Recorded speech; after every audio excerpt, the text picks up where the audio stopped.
अद्भुत रामायण में श्री किशोरी जी की महिमा का एक विलक्षण प्रकरण है, जानकी जी की महिमा का। एक दिन की बात है, हमारे श्री रघुनाथ जी श्री अयोध्या जी में राज सिंहासन पर विराजमान होकर और सब ऋषि मुनि भगवान की स्तुति कर रहे थे और भगवान अपनी भुजाओं को ऐसे देखने लगे।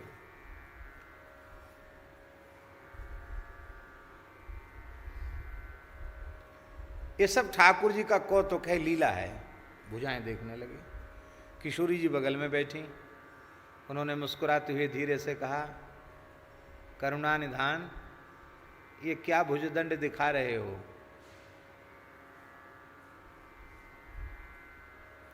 राम जी ने कहा, आपने सुना नहीं अभी सब लोग कितनी बढ़िया स्तुति कर रहे थे हमारी?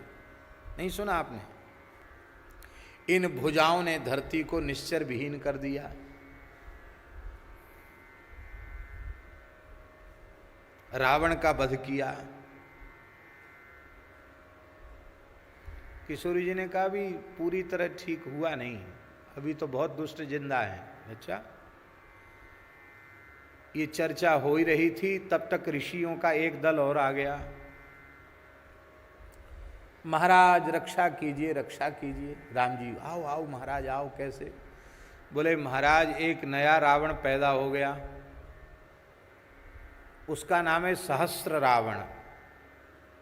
सहस्र रावण भैया, ये तो कैसा? बोले 10 मुख वाला रावण तो है, वो 1000 मुंह वाला रावण है।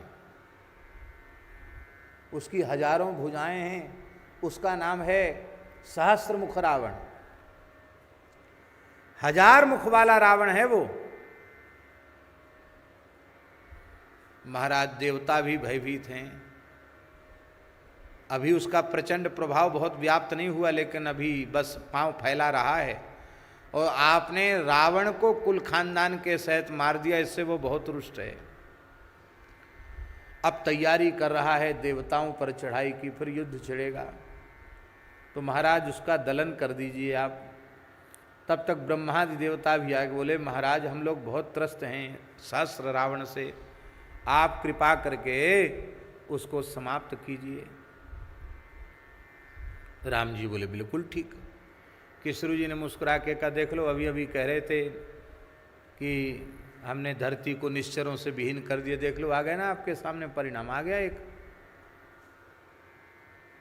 वो तो 10 मुंह का ही मारा था, ये तो 1000 मुंह का आ गया। राम जी बोले, अभी इसका काम तमाम करते हैं। राम जी उठे, लक्ष्मण जी, भरत जी सब साथ गए, शत्रुघ्न जी अयोध्या जी में, हनुमान जी सब, और भयंकर युद्ध छिड़ा। उस युद्ध में एक एक करके सबके युद्ध का उत्साह ठंडा हो गया। सहस्र रावण को जीतना कठिन हो गया।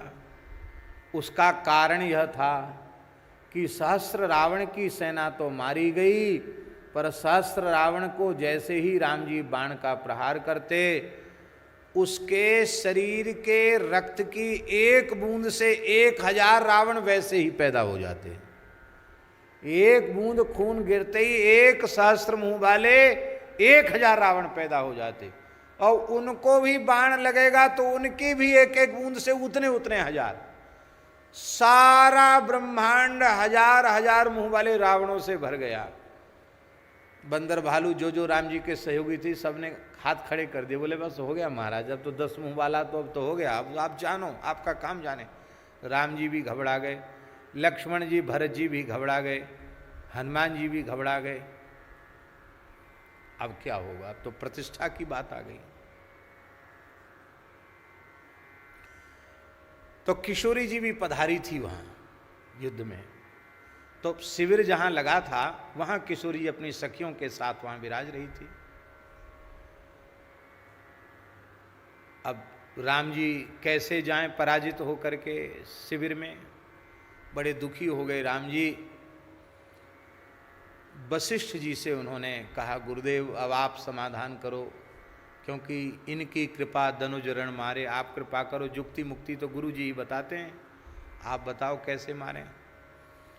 तब वशिष्ठ जी ने कहा, हे रघुनाथ, आप और जानकी जी में भेद नहीं है, पर आप शक्तिमान हैं। आपकी शक्ति तो ये है, आपने वहाँ भी जो विजय की थी इनकी कृपा से की थी, शक्ति तो इन्हीं की थी। अब किशोरी जी को मनाओ, वो कृपा करके समाधान करेंगी तब सहस्र रावण मरेगा, नहीं तो मरेगा नहीं। तब वशिष्ठ जी ने राम जी को उपदेश किया है और राम जी ने श्री सीता सहस्त्र नाम के द्वारा, राम जी ही उसके ऋषि हैं, राम जी ने सीता सहस्त्र नाम के द्वारा श्री किशोरी जी की, जानकी जी की 1000 नामों से स्तुति की। जब राम जी स्तुति करने लगे श्री जानकी जी उस समय सेज पर पौड़ी हुई थी, लेटी थी। सखियां चमर और व्यजन आदि लेकर खड़ी थी और राम जी थोड़े दूर, उतनी दूर समझ लो जिसमें ज़्यादा उनको विक्षेप न हो, और वो स्तुति कर रहे थे। जैसे उन्हें लगा कि मेरे प्रियतम का शब्द है, किशोरी जी उठी और उठ कर के उन्होंने सखियों से पूछा बात क्या है, युद्ध से ये आ गए, क्या बात है। तो धीरे से सखियों ने सारी बात बता दी।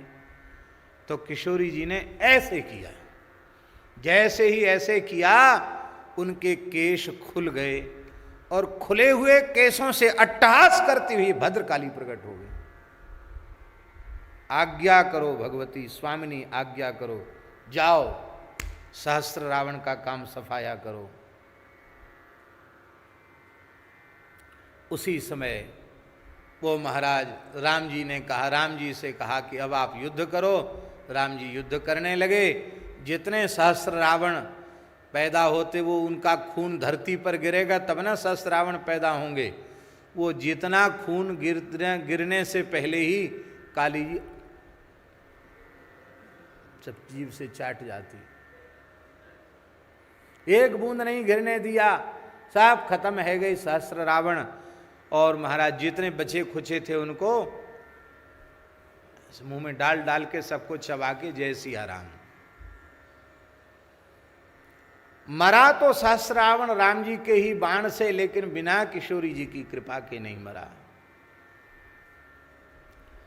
अब जो भगवती भद्रकाली प्रकट हुई थी किशोरी जी के केश पास से, केशों के हिलाने से वो प्रकट भई थी केश काली। वो जैसे ही प्रकट भई थी, अब महाराज किशोरी जी की शक्ति लेकर आई हैं, साक्षात किशोरी जी ही हैं उस रूप में। अब तो महाराज हाहाकार मच गया, दशों दिशाएं व्यथित हो गईं, आकाश से उल्कापात होने लग गया, समुद्रों का जल खौलने लग गया।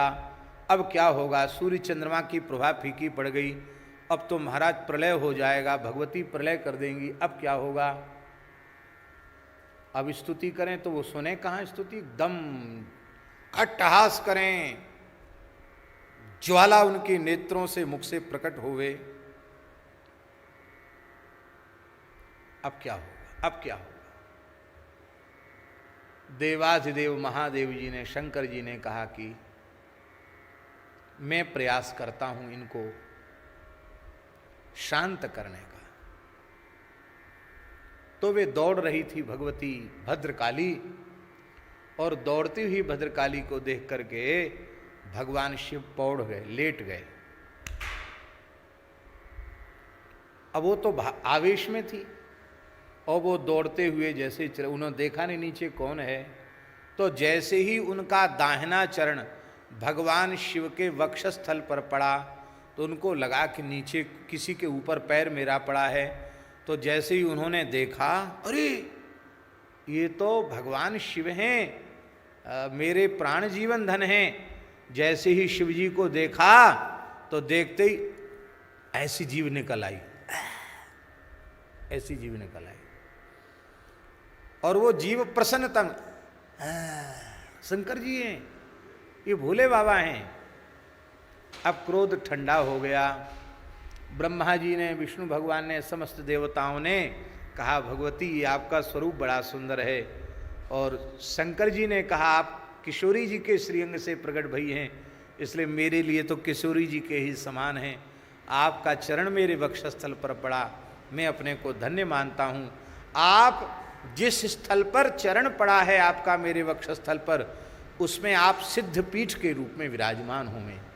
तो जहाँ ये काली जी का दाहिना चरण पड़ा था वही दक्षिणा काली हैं, कलकत्ता की काली यही है। वहाँ शंकर जी जहाँ पौड़े थे और जहाँ भगवती का चरण उनके वक्षस्थल पर पड़ा था। आज भी कलकत्ता में काली जी का दर्शन करो तो नीचे शंकर जी लेटे हैं और उनके वक्षस्थल पर भगवती का चरण है, दाहिना चरण है, दक्षिणा काली भगवती।